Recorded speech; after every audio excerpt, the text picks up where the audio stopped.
جماعة العزة رمضان المبارك الجماعة دي نعمة الجماعة الصلاة على المسجد عشان توفيق الناس فرجل أمر الجماعة المنيب الدبري لكوكي شكرا لكم الحمد لله لك السلام مرشد وشرف عليه شرف السرشت ব্যক্তি আমাদের প্রিয় নবী বিশ্বনবী মুহাম্মদুর রাসূলুল্লাহ সাল্লাল্লাহু আলাইহি ওয়াসাল্লামের নবী সাহাবায়ে কেরামের জান্নাতের সুউচ্চ মর্যাদা শুহাদায়ে শাহাদাতের কবুলিয়ত আল্লাহ তাআলার কাছে কামনা করছি আল্লাহ যেন কবুল করেন বলে আমিন। আজকের দেখতে না দেখতেই রমজান আমাদের কাছ থেকে বিদায় নিচ্ছে। আজ 18 রমজান অতিবাহিত হচ্ছে। আমরা সর্বোচ্চ আর 12 দিন পাবো, 11 দিন হয়ে যেতে পারে। আজকের জন্য বাদ দিয়ে আমরা 21 নম্বর পাবো রমজানের দিন, এরপরে আবার জমা, এরপর জমার দিন আল্লাহর কাছে খুব বেশি ফজিলত করবো। আমরা আজকের দিন থেকে সহ সামনের বাকি দিনগুলো আল্লাহ তাআলার বিশেষ ইবাদতের ভিতর দিয়ে আমরা অতিবাহিত করার জন্য চেষ্টা করব। আল্লাহ যেন কবুল করেন বলে আমিন। আমিন। কোরআন কারিমে আল্লাহ রাব্বুল আলামিন ইরশাদ করেছেন, আউযু বিল্লাহি মিনাশ শাইতানির রাজীম, বিসমিল্লাহ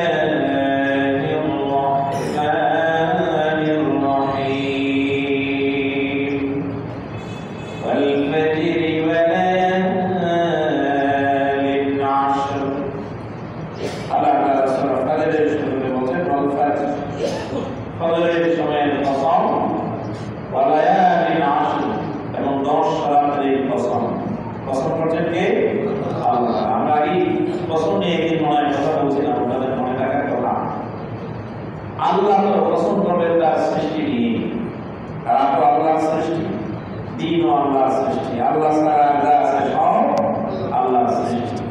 তাই স্রষ্টা যদি পছন্দ করেন সৃষ্টিকে নিয়েই করবেন। কসমের মূলনীতি বলছিলাম আমরা যে মানুষ যখন পছন্দ করবে শুধুমাত্র কার নামে করবে? আল্লাহ নামে, এর বাইরে কোনো কসম করবে না, করতে পারবে না। আপনাদের হাদিস শুনিয়েছিলাম, মান হালাফা বিগাইরিল্লাহ, যে ব্যক্তি কসম করে আল্লাহ ছাড়া অন্য কোনো নামে, কাবাগরের কসম, মসজিদের কসম, কোরআনের কসম, অথবা অন্য কোনো বিষয়ে যদি বলে এটার কসম সেটার কসম, রাসূলুল্লাহ বলেন ফাকাদ আশরাকা, সে যেন আল্লাহর সাথে শিরক করলো। নাউযু বিল্লাহি মিন যালিক। তাহলে আল্লাহ কসম করছেন ফজরের সময়ের কসম, লায়ালিন আশর, 10 রাতের কসম। মুসলিমে কেরাম বলছেন এই 10 রাত্রি বলতে এটা একটা মত, যে রমজানের শেষ দশককে বোঝানো হয়েছে। সুবহানাল্লাহ। এছাড়া আমরা জানি সূরা বদর আমাদের মুখস্থ আছে। আল্লাহ তাআলা বলেন, ইন্না আনসালনাহু ফি লাইলাতিল কদর ওয়া মা আদরাকা মা লাইলাতুল কদর লাইলাতুল কদরি খায়রুম মিন আলফি শাহর ইন্না আনসালনাহু ফি লাইলাতিল কদর। ইহাকে মানে কোরআনকে আমি কদরের রাতে নাযিল করেছি। সুবহানাল্লাহ। এরপরে আল্লাহ রাসূলকে প্রশ্ন করছেন, আমা আদরাকা মা লাইলাতুল কদর, আপনি কি জানেন কদর কি? কদরের রাত কি? লাইলাতুল কদরি খায়রুম মিন আলফি শাহর, হাজার মাসের চাইতে উত্তম। সুবহানাল্লাহ। এটাকে আপনার যদি হাজারে যদি 1000 ধরা হয় তাহলে 83 বছরের বেশি সময়। এক রাত যদি কেউ ইবাদত করে তাহলে 83 বছর ইবাদতের চাইতেও বেশি সওয়াব আল্লাহ আমাদের দিবেন। এই মহান রাত আমাদের সামনে আছে। আজ আমাদের 18 রমজান, তাহলে সেই হিসেবে 19, 20 মানে রবিবার ইবাদত রাত থেকে শুরু হয়ে যাবে। আমরা ইনশাআল্লাহ রাতগুলোতে উদযাপনের জন্য চেষ্টা করব। আল্লাহ তৌফিক দান করেন। আল্লাহ নবী বিশ্বনবী মুহাম্মদ সাল্লাল্লাহু আলাইহি ওয়াসাল্লাম কে আল্লাহ বলেন, ইয়া আইয়ুহাল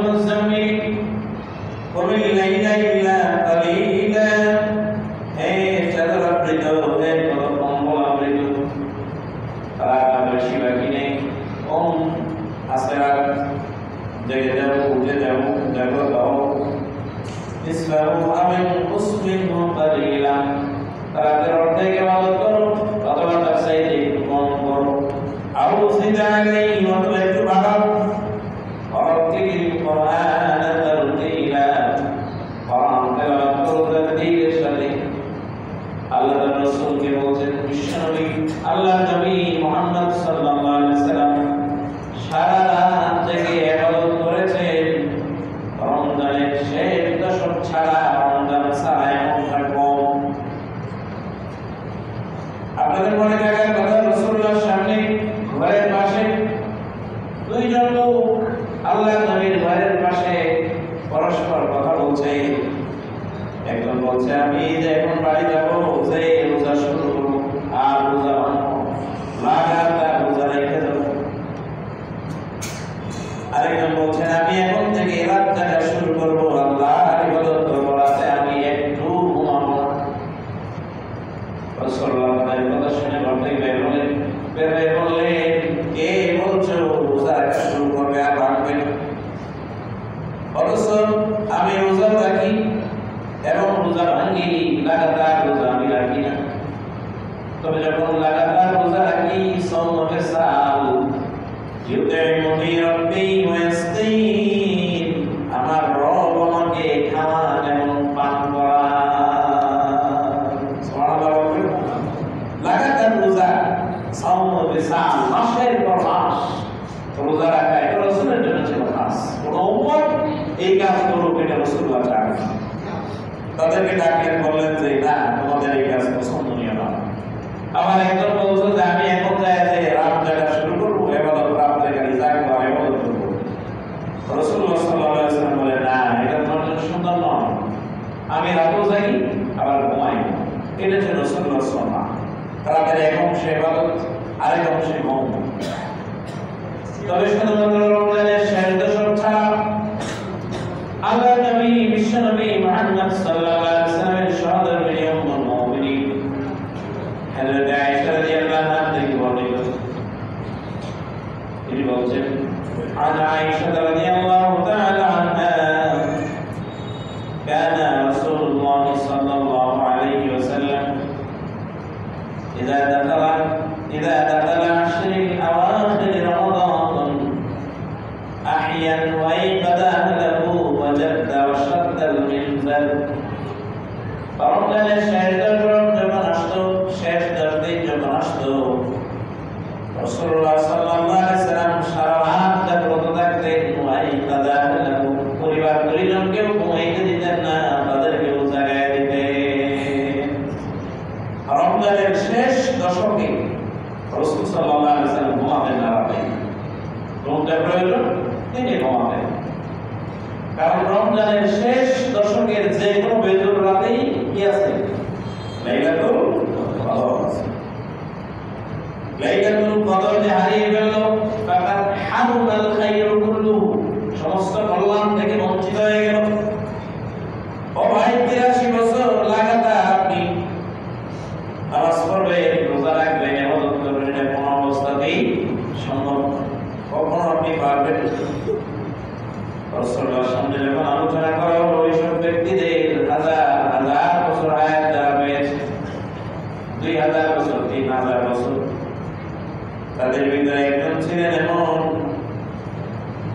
তিনি লাম ইয়াসুনাল্লাহ তারফাত আইন, চোখে পলক মারলে পরে যে সময় যায়, এতটুকু সময়ও আল্লাহর নাফরমানি করেন নাই। সুবহানাল্লাহ। চোখে পলক মারলে যে সময় যায়, এইটুকু সময়ও নাফরমানি করেন নাই। এরকম অনেক মানুষ ছিলেন অন্য নবীদের জামানায়, হাজার বছর হায়াত পেয়েছে, 1000 বছর, 2000 বছর বেঁচেছে। রাসূলুল্লাহ সাল্লাল্লাহু আলাইহি ওয়াসাল্লাম চিন্তা করলেন, তাহলে ওই নবীর উম্মতেরা তো আগে জান্নাতে চলে যাবে, তাদের আমল বেশি। রাসূলুল্লাহ চিন্তা করতে লাগলেন, আমাদের উম্মতের হায়াত কম, এই আমল কেমনে করবে? আল্লাহ তার নবীকে সান্ত্বনা দিয়া সূরা কদর নাযিল করলেন, আর জানায় দিলেন, আপনার উম্মত যদি এক রাত ইবাদত করে, আল্লাহ 83 বছরের বেশি সময় ইবাদতের সওয়াব আল্লাহ তাআলা আমলনামায় দিয়ে দেবে। কি এই রাত লাইলাতুল কদর মিস করা কি ঠিক হবে আমাদের জন্য? ফাঁকা কারো সেই এটা যে হারাইলো সব সে হারাই ফেললো। এখন লাইলাতুল কদর পাওয়ার জন্য আমাদেরকে 100% চেষ্টা করা লাগবে। কেমনে পাবে? রাসূল এই হাদিসগুলো বলছেন মক্কায় বসে, মদিনায় বসে। মক্কা মদিনায় যেদিন জুররাত, আমাদের এখানে সেদিন বেজুর। আবার তাদের এখানে যেদিন বেজুর, আমাদের এখানে সেদিন কি জোর। মিল নেই। রাসূলুল্লাহ এই হাদিসের উপরে যদি আমল করা যায়, রমজানের শেষ 10 দিন, শেষ 10 রাত আপনি খাবেন না, তাহলে লাইলাতুল কদর ছুটে যাবার কোনো সম্ভাবনাই নিশ্চিত লাইলাতুল কদর পাওয়া হবে।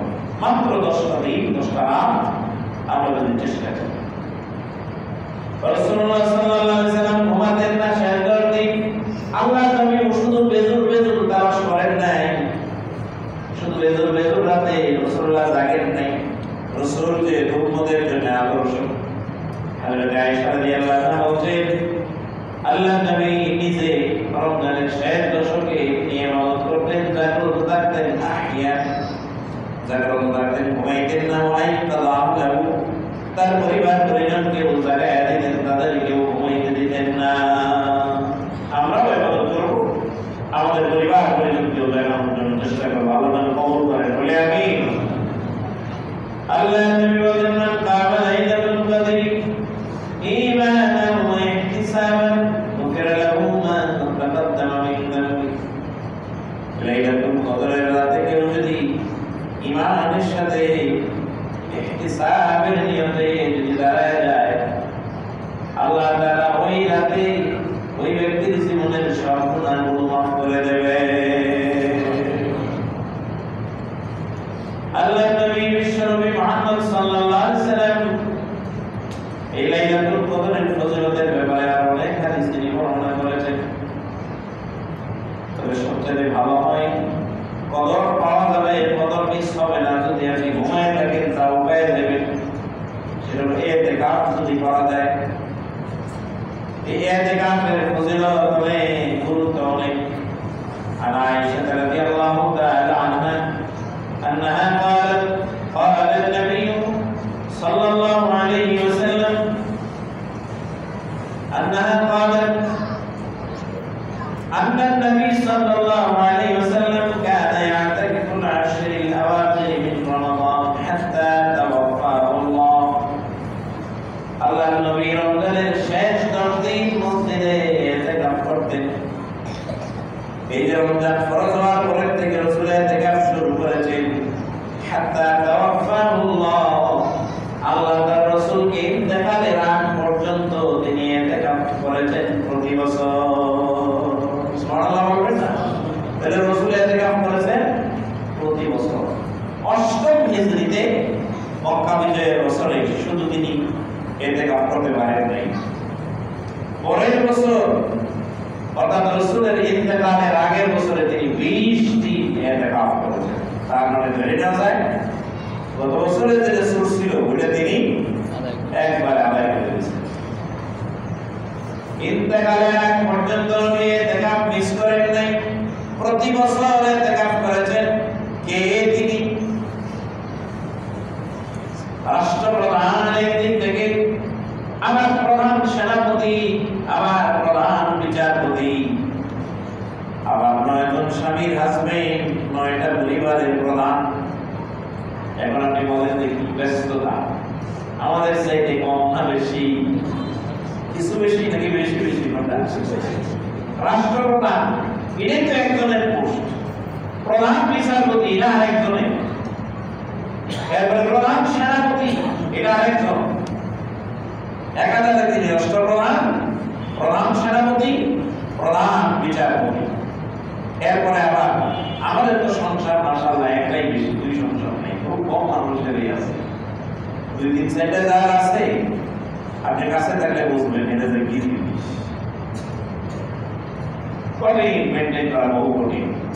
রাসূলুল্লাহ সাল্লাল্লাহু আলাইহি ওয়াসাল্লামের জন্য ছিল খাস 9 জন ইনস্ট্যান্ট, 9 জন স্বামী, 9 জন স্ত্রী স্বামী, তিনি 9টা পরিবারের প্রধান। এত কিছুর পরেও জীবনে তিনি ইতিকাফ মিস করেন নাই। সুবহানাল্লাহ বলবেন না? তাহলে রাসূল যেটা কোনো বছর ছাড়েন নাই, অন্তত রাসূলের উম্মত হিসেবে আমাদের জীবনে এটা একবার হইলেও করা দরকার আছে না নাই? আমরা চেষ্টা করবো ইনশাআল্লাহ। যারা ইতিকাফ করেননি আপনি সিদ্ধান্ত নেন, মরলে তো আর ইতিকাফ করতে পারবেন না, আগেই পড়ে। ব্যস্ততা আপনার ভবিষ্যতে কোনোদিন কমবে এই জাতীয় কোনো সম্ভাবনা নাই। এই চিন্তা করে থাকলে আপনি ভুল করছেন যে আগামী বছর পরের বছর ব্যস্ততা কমবে না। ব্যস্ততা কমবে না। ব্যস্ততা এমন জিনিস হাতে পায়ে শুধু এসে লাগবে, ব্যস্ততা আরো বাড়বে, দিন দিন বাড়বে। তাহলে আপনি সিদ্ধান্ত নেন হায়াত কতদিন থাকে তাও তো বলা যায় না। রাসূল যেটা প্রতি বছর করেছেন বিনা উযরে, আমরা প্রতি বছর সেটা ছেড়ে দিয়ে দিয়েছি। এই যে বললাম রাসূল যা প্রতি বছর করেছেন ছাড়েননি, যাও একবার মক্কা বিজয়ের কারণে এক বছর তিনি করতে পারেন নাই, পরের বছর আবার এটারে আপনার ডাবল আদায় করছেন, 20 দিন পরের বছরে দেখা করছেন।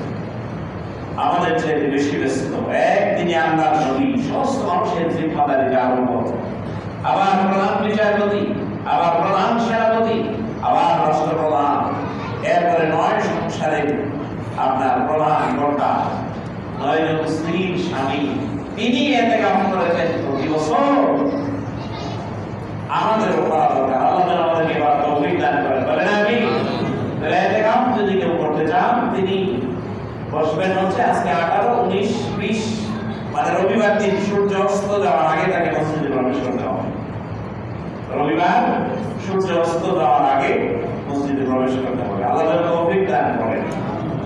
আল্লাহর নবী বলেন মানে দেখা পায়ওমান ইবতিগা ওয়াজহিল্লাহ, আল্লাহর সন্তুষ্টির জন্য তিনি একদিন ইতিকাফ করবেন। জাআলাল্লাহু বাইনাহু ওয়া বাইনান নারি সালাসাতা খানাদিক, ওই ব্যক্তি এবং জাহান্নাম তার মাঝখানে 3টা গর্ত তৈরি করা হবে। ভালোভাবে বুঝেন, আল্লাহর সন্তুষ্টির জন্য কেউ যদি একদিন ইতিকাফ করে, জাহান্নাম আর ওই ব্যক্তির মাঝে গর্ত তৈরি করা হবে 3টা।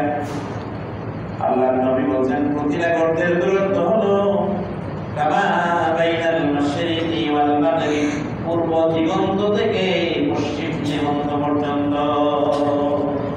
দিগন্ত মানে দিকের শেষ, পূর্ব দিক যেখানে শেষ হয়েছে সেখান থেকে পশ্চিম দিকের যে জায়গা শেষ হয়েছে এই পর্যন্ত। এখানে কয় গর্ত? একটা। এরকম গর্ত হবে কয়টা? 3টা। কয়দিন ইতিকাফ করবে? একদিন। সুবহানাল্লাহ বলছেন, একদিন ইতিকাফ করলে 3 দিগন্ত চলে যাবে জাহান্নাম। 10 দিন করলে তো বিশাল চলে যাবে। শুধু তাই নয়, আল্লাহর নবী বিশ্বনবী মুহাম্মদুর রাসূলুল্লাহ সাল্লাল্লাহু আলাইহি ওয়াসাল্লাম আরো বলেন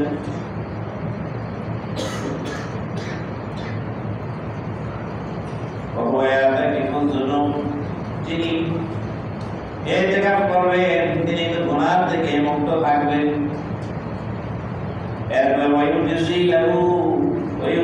লাহুল হাসানাতি কামিলিল হাসানাতি কুল্লিহা। একটা সমাজে অনেক শ্রেণীর মানুষ থাকে, একজন ডাক্তার তিনি মানুষের সেবা করে যে সওয়াব অর্জন করে এটা আমার পক্ষে সম্ভব নয়। আরেকজন ইঞ্জিনিয়ার তিনি মানুষের যতটা সেবা করেন যে এটা আরেকজনের পক্ষে সম্ভব নয়।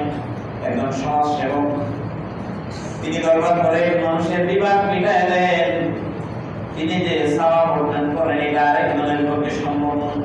সওয়াবের বহু ক্রাইটেরিয়া, বহু যাতে মানুষ সমাজে থাকে। যিনি ইতিকাফ করবেন সমাজের সব মানুষ মিলিয়ে যত সওয়াবের কাজ করলো সমপরিমাণ সওয়াব আল্লাহ ইতিকাফকারীরা আমলনামায় এমনি দিয়ে দেবে, যেটা ইতিকাফ না করলে কারো পক্ষে কোনোদিনও সম্ভব না। ইউজাযালু কামিলিল হাসানাতি কুল্লিহা। সমাজের মানুষেরা যত সওয়াবের কাজ করবে, একদম কোরআন পড়তে যায় হাফেজ, যে কোরআন পড়বে, আরেকজন ইঞ্জিনিয়ার উনি বিল্ডিং এর প্ল্যান করবে, সমাজের উপকার করবে, আরেকজন সমাজের বিবাদ মিটাবে, আরেকজন দান করবে, দান সৎকার করবে। মানে গোটা সমাজের মানুষের যত সওয়াব হয়, বিভিন্ন প্রকারের সওয়াব মিলিয়ে যিনি ইতিকাফে বসবেন আল্লাহ তার আমলনামায় সমপরিমাণ সওয়াব দিয়ে দিবেন সুবহানাল্লাহ, যেটা ইতিকাফ ছাড়া কোনো অবস্থাতেই সওয়াব অর্জন করা সম্ভব নয়। বিশাল ফজিলতের কাজ।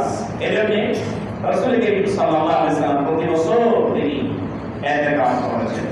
আমরাও ইনশাআল্লাহ চেষ্টা করব, আল্লাহ যেন আমাদের তৌফিক দান করেন। বলে আমি, আপনি নিয়ত করেন যে আমি অন্তত জীবনে একবারে করব। যারা করছেন তো আলহামদুলিল্লাহ, আবার করেন, নিয়ত করেন। আর যারা করেন না, এখন আপনি সিদ্ধান্ত নেন যে আল্লাহ যেন একবার ইতিকাফ না করায় আল্লাহ যেন মৃত্যু না দেয়, নাকি আবার ওই লোকের মতো না।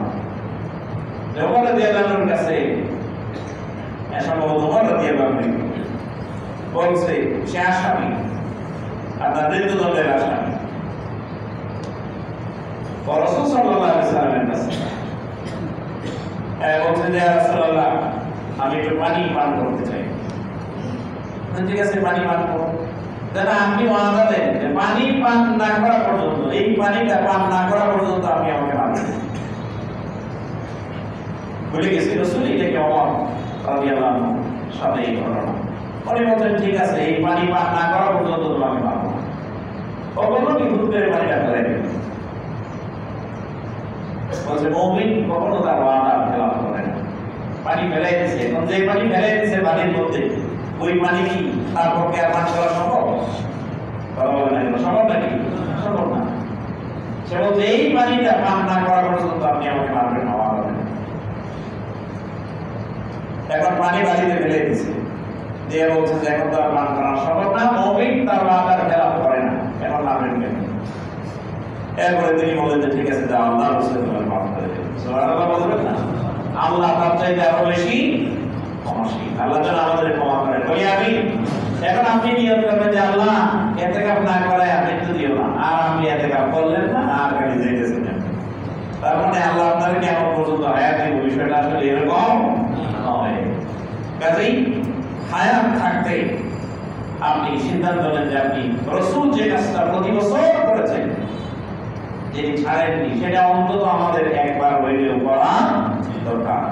এটাকে বলা হয় সুন্নতে মুআক্কাদায়ে কিফায়া। প্রতি বছর তিনি যেটা করেছেন, কেউ যদি মহল্লার মধ্যে একজন যদি না করে, সব মানুষ গুনাহগার হবে।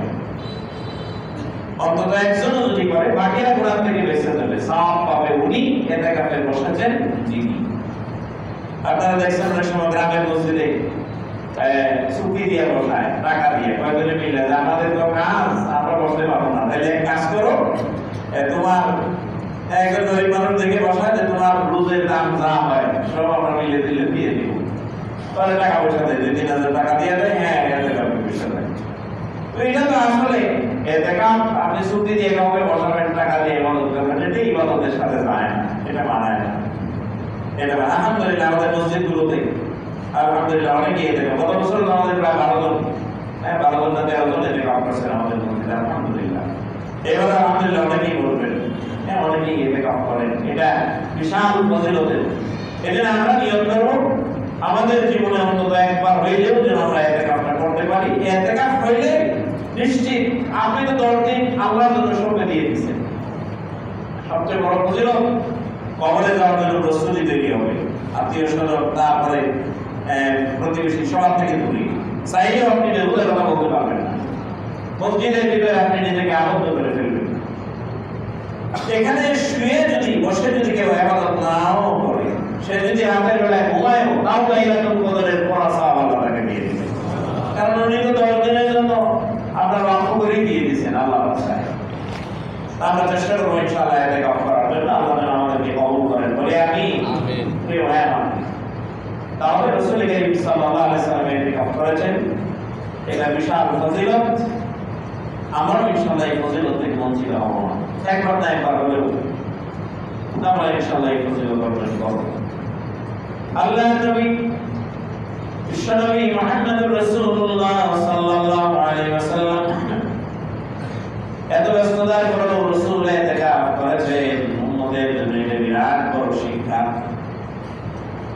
ইতিকাফে বসলে পরে বিরাট ফজিলত, অনেক সওয়াব, কদর হইতে নিশ্চিত হয়ে যাবে।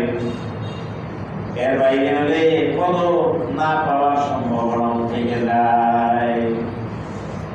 কেউ যদি একান্তই বসতে না পারে যে আমার পক্ষে একেবারেই সম্ভব নয়, তাহলে অন্তত এই শেষ 10 দিনের রাতগুলো কি মসজিদে অতিবাহিত করুন, মসজিদে চলে আসেন। যেহেতু লাইলাতুল কদর রাতেই হয়, দিনে হওয়ার সম্ভাবনা নাই, এজন্য শেষ দশকের রাতগুলো মসজিদে কাটান, আলাদা ইবাদতের ভিতর দিয়ে আপনি অতিবাহিত করুন। এতে করে আল্লাহ তাআলা আপনার আমলনামায় অনেক সওয়াব দেবেন। 83 বছরের বেশি ইবাদতের সওয়াব আপনার আমলনামায় উঠে যাবে। প্রতি রাতে লাইলাতুল কদরের প্রতি রাতে কদর মনে করে আপনি একটু কোরআন তেলাওয়াত করলেন, কিছু কোরআন তেলাওয়াত করলেন, আর আপনি প্রতিদিন কিছু না কিছু দান করলেন, তাতে এক রাতের কিছু দান আপনার 83 বছরের দানের সওয়াব আপনার আমলনামায় উঠবে। সুবহানাল্লাহ। তারপরে আরো অন্যান্য ইবাদত যা আছে, নফল ইবাদত যা আছে, এগুলো করা দরকার আমাদের জন্য। ইতিকাফ না হয় অন্তত রমজানের শেষ 10 দিনের 10টি রাত আপনি আল্লাহর জন্য ওয়াকফ করে দেন, যে রাতে আমি মসজিদে থাকবো। প্রস্তুতি নিয়ে আসেন, আমাদের মসজিদ খোলা থাকে, ইস্তারা 2টা খোলা, বাসায় দিয়ে আপনি তারাবি পড়ে খাওয়া দাওয়া করে চলে আসেন, কিছুটা ঘুমাইলেন, আর বাকিটা শেষ সাথে তারাবির নামাজ পড়লেন। হ্যাঁ, সেহরির জন্য আবার চলে গেলেন প্রয়োজন, বা ব্যবস্থা থাকলে সেহরি মসজিদে নিয়ে আসেন। রাতটা যাতে করে ইবাদতে যায়, শেষ দশক যাতে বেহুদা না যায়, এজন্য আমরা সর্বোচ্চ চেষ্টা করবো ইনশাআল্লাহ। রাজি আছেন তো? ইনশাআল্লাহ। ইনশাআল্লাহ। প্রিয় ভাই আমার, এই লাইলাতুল কদর নিয়ে আমাদের মধ্যে বিভ্রান্তি তৈরি হয়েছে। আমরা শুধু এক রাতে আসি। এই যে মসজিদে প্রথম আপনারা দেখছেন মুসল্লি একদম ভরে গেছে, দুতলা পর্যন্ত উঠছে। এখন দুতলা তো নাই, নিচতলা 3 তলা, 4 কাতার হয়। হ্যাঁ, এরপরে লাস্টে 2 কাতার কিছু বেশি, 200টা হয়ে গেছে। এরকম যে ভাই মসজিদের কিছু মুসল্লি হারাই গেছে, আর নবীগো তাদেরকে যদি রাস্তায় পান মসজিদে একটা দিয়ে দেয়, জটিল হয়ে গেছে। আমি বুঝলাম না কেন আপনি প্রথম দিকে আসলেন, কোন চিন্তা করে, আর এখন নাই। আরে ভাই ফরজ নামাজে বন্ধ করবেন, কই সেটাতে বন্ধ নাই। তার মানে আপনি যদি মনে করেন যে না হুজুর এনে নাই, বাকিরা অন্য জায়গায় করে, অন্য মসজিদে কি মুসল্লি বাড়ছে নাকি? আরে বলেন কোন মসজিদে কি মুসল্লি বাড়ছে না, এখন শুধু কমছে, সব জায়গায় কমছে। তো এইটুকু কেন মসজিদের বাইরে চলে গেছে? আহা, দুর্ভাগ্য আমাদের। এই রমজানের মাসেই আপনার আমাদের এক্সট্রা অর্জনের এই মাসে আমরা বড় বেকায়দায় পড়ে গেছি। আবার কেউ কেউ আছে শুধু রমজানেই বলো, রমজানের পরে আবার সেই আগের অবস্থা, আবার নামাজের কোনো কম নেই। আপনি এই রমজানের সিদ্ধান্ত নেন যে বাকি জীবনে আর কোনোদিন অন্তত ফরজ নামাজ কাজা করবেন না। এই সিদ্ধান্ত নিয়ে এবার রমজান তো করবেই, রমজানে আপনি ইবাদত করেন, যতটা সম্ভব আপনি নফল করেন, তাহাজ্জুদ করেন। এই কথা নিশ্চিত, যিনি 20 রাকাত তারাবির নামাজ কষ্ট করে পড়েন, আর যিনি 8 রাকাত পড়েন, আচ্ছা আপনারা বলেন যে দুইজনের সওয়াব কি সমান? কখনো কখনো। যিনি রাতে তাহাজ্জুদ পড়েন আর যিনি পড়েন না, এই দুইজনের সওয়াব কখনো সমান নয়। প্রিয় ভাই, এজন্য আসুন আমরা ইবাদতের মাত্রাটা এখন একটু বাড়াই। যা গেছে গেছে, রমজান 20 দিন অতিবাহিত হয়ে গেছে, সুযোগ হয়নি, আল্লাহ তাআলার কাছে দোয়া করে আমরা মসজিদের দিকে ফিরে আসি। কিন্তু বাস্তবতা হলো রমজানের শেষ দশকে ব্যস্ততা কম না বেশি? বেশি, প্রচুর মার্কেটে ভিড়। তাও পুরুষ মানুষের ভিড়ের একটা কথা ছিল, মহিলার পরিমাণ। আরে ভাই, আপনার লুঙ্গি কিনতে হবে, এই জন্য কি ভাবি যাওয়ার দরকার আছে, যাই আপনার জন্য লুঙ্গি কিনে আনবে। আপনি এরকম দেরি হয়ে গেছেন সময়ের ব্যাপারে। মাছ কিনতে হবে দাম, তরকারি কিনতে হবে দাম, কি প্রয়োজন? হ্যাঁ, মহিলা মানুষ মার্কেটে যেতে পারবে, নিষেধাজ্ঞা নাই। তিনি হেজাবের সাথে পর্দা করে তারপরে তিনি মার্কেটে যাবেন, তার প্রয়োজনে যেটা পছন্দের তিনি কিনতে পারেন, এটা জায়েজ না।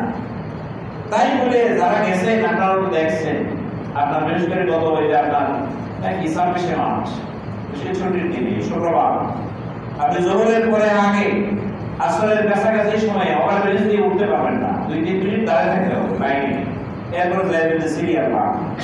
আর কোনো জায়গায় এরকম ভিড় লেগে যায় যে দাম বেড়ে যাওয়ার মতো মার্কেটগুলোতে শুধু মহিলা দিয়ে পড়ছে। এটা কি কেমন দূরে যাওয়ার আলামত নাকি কাছে আসার আলামত? কোনটা? কাছে আসার আলামত। কি জন্য আমরা পুরুষ সাজাই তো অপর বয়ে গেলাম বুঝলাম। যাক, মার্কেটে মহিলা যেতে পারে, তার জন্য যাওয়া যায় আছে। আচ্ছা বলেন দেখি, যারা গেছে পর্দা সারা বেশি নাকি পর্দা হওয়া বেশি? তাহলে এমন যাবে উনিও রোজা রাখছে, রোজা রেখে এমন একটা ড্রেস পরে গেছে, ওনার তো কোনো সমস্যা নেই। সমস্যা হয়েছে যে দেখছে না মার্কেটে যারা গেছে, রাস্তায় যারা গেছে, এরা তো সব কমছা না, এরা সব কোনো বংশুর না। এই গুণাবলী তাদের ভিতরে দিয়েই আমরা তৈরি করেছে। আল্লাহ তাআলা এগুলো থেকে আমাদেরকে হেফাজত করুন। বলেন আমি রোজা আগে ফরজ নাকি পর্দা আগে ফরজ হয়েছে? পর্দা আগে ফরজ হয়েছে। বেপরদায় যিনি রোজা আছেন, একটা তো গেছে, আরেকজনের রোজা ১৪ সেন্টি গেছে। আল্লাহ আমাদেরকে হেফাজত করুন। রমজানের শেষ দশকে সাওয়াব যেমন বেশি, ফজিলত যেমন বেশি, গুরুত্ব যেমন বেশি, শয়তানের তৎপরতাও বেশি। বলেন যে শয়তান তো বন্ধ।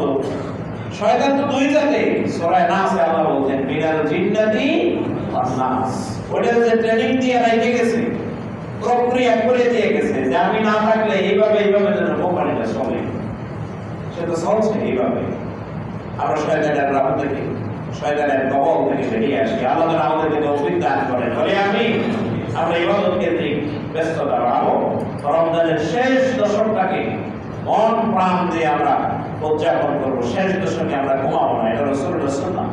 আমরা ইবাদত করবো, সম্ভব হলে আমরা ইতিকাফ করবো। এটা সর্বোত্তম ইবাদত, অনেক গুরুত্বপূর্ণ একটি ইবাদত। আল্লাহ তাআলা যেন আমাদেরকে কবুল করেন। বলে আমিন।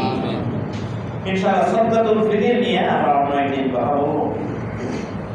তবে সাদকাতুল ফিতরের সর্বনিম্ন যে পরিমাণ ধরা হয়েছে, এটা খুবই দুর্বল একটা মাসআলা, খুবই জয়ীফ।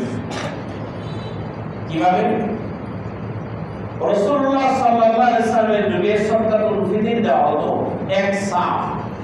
বলেন আমার সাথে, কয় সা? এটা একটা মাপ। সা মানে হচ্ছে ওই দিন দেখলাম এক খতিব মদিনা থেকে চায়ের পট কিনে নিয়ে আসছে। একটা মসজিদে দেখেছে, কি করবে বেচারা না দেখে, যে আপনার পাত্রটা এক সা, যেটাকে ধরে মদিনার সা সবচেয়ে বড়, ওইটা উনি নিয়ে আসছেন। তো উনি বর্ণনা দিলেন যে নিচে হচ্ছে 10 ইঞ্চি ব্যাস গোল, এটা উপরে হচ্ছে 8 ইঞ্চি ব্যাস, 1 ফুট লম্বা। সব মিলে হচ্ছে এটার মধ্যে যদি আপনি চাল ধরেন তাহলে ধরবে 3 কেজি 300 গ্রাম। 3 কেজি 300 গ্রাম চাল ধরবে। উনি বর্ণনা দিচ্ছেন এটা তো আমরা আগের থেকেই জানি, বড় সাজ এটা ওই মাপে আমরা নিই, খুব ভালোভাবে বুঝলেন। রাসূলুল্লাহর যুগে 5টি আপনার দ্রব্য দিয়ে, পণ্য দিয়ে আপনার ইয়া দেওয়া হবে, সাদকাতুল ফিতর দেওয়া হবে। তার মধ্যে প্রধান খাদ্য বস্তু একটা খেজুর, জব, তারপরে কিশমিশ, এগুলো দিয়ে। তো আমাদের দেশের প্রধান খাদ্য বস্তু কোনটা? সা। রাসূলের যুগে দেওয়া হতো 1 সা। ভালো করে বুঝেন, কয় সা? 1 সা, 3 কেজি 300 গ্রাম। 3 কেজি 300 গ্রাম। তাহলে 3 কেজি 300 গ্রাম দেওয়া হতো রাসূলের যুগে। মুআবিয়া রাদিয়াল্লাহু আনহু যুগে আয়েশা, মুআবিয়া রাদিয়াল্লাহু আনহু তো খোলাফায়ে রাশিদার বাইরে, উনি জলিলুল কদর সাহাবী, উনি কাতিবে ওহী, জান্নাতের সুসংবাদ প্রাপ্ত সাহাবীদের একজন। কারণ রাসূলুল্লাহ সব সাহাবীরাই জান্নাতের সুসংবাদ প্রাপ্ত। রাসূলুল্লাহর আপন শালা। মুআবিয়া রাদিয়াল্লাহু আনহুর সময় গমের দাম বেড়ে গেল ডাবল।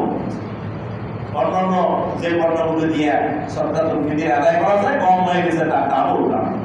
এজন্য মুআবিয়া রাদিয়াল্লাহু আনহু বললেন, মেয়েরা, গরিব মানুষ যাতে গম তখন ছিল একটা ভালো খাবার, এটা ধনী মানুষের অভিজাত খাবার ছিল গম আটা।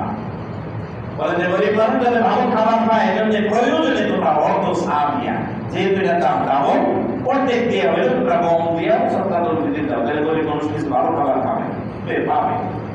এসে এখন বলেন তো এই গমের দাম কি আমাদের দেশে চাইলে ডাবল নাকি? এরকম এরকম নাকি? না। ওই মাসলাটাই নেয়, মুআবিয়া রাদিয়াল্লাহু আনহু এই কথা এনে আধা সা দিয়া আপনার এই ফিতরা দেওয়ার মাসলা অত্যন্ত দুর্বল। আধা সা দিয়া যে যা কিছু নাই, ঈদের দিন পর্যন্ত তার খরচ বেশি কিছু নাই, 130 টাকা 35 টাকা আছে, 15 টাকা এটা দিয়ে সে তার সাদাকাতুল ফিতর দিয়ে দিবে। সে রাসূলুল্লাহ সুন্নাহ আদায় করবে। কিন্তু যাদের আছে তাদের তো আরেকটু বেশি দেওয়া দরকার। আপনি যে চাল খান এটা উত্তম, যে চালটা আপনি খান আপনার খাদ্য বস্তু যেটা, আপনি যদি ঢাকায় 29 না 29, নাহলে সে গেলে নাজির বাসমতি গেলে বাসমতি, ওইটা 3 কেজি 300 গ্রামের সমান মূল্য দিয়ে সাদাকাতুল ফিতর আদায় করা হচ্ছে সর্বোত্তম। তাহলে আমরা উত্তম কাজটাই করবো। রাজি আছেন তো ইনশাআল্লাহ? ইনশাআল্লাহ। রাসূলুল্লাহর যুগে ওই 3 কেজি 300 গ্রামের সা দিয়েই আল্লাহ রাসূল সাদাকাতুল ফিতর দিলেন। আমরা রাসূলের সুন্নাহর সাথে আমল করব ইনশাআল্লাহ। বলেন ইনশাআল্লাহ। তবে সাদাকাতুল ফিতর আগেই নেই, রমজানের একেবারে শেষ দিকে, যাতে ঈদের আনন্দে শামিল হতে পারে মানুষ। ঈদের মাঠে যাওয়ার আগে দিয়ে দেওয়ার জন্য আল্লাহ রাসূল বলেন ভাইয়া সাদাকাতুল মাকবুলাতুন, তাহলে এটা উত্তম হয়। আমরা এটার উপরে আমল করার জন্য চেষ্টা করবো। আল্লাহ যেন আমাদেরকে কবুল করেন, বলি আমিন। প্রিয় ভাই আমার, বিশেষ করে শেষে আমরা বলবো, আমরা যে ইফতার কার্যক্রম শুরু করছিলাম সেখানে আমরা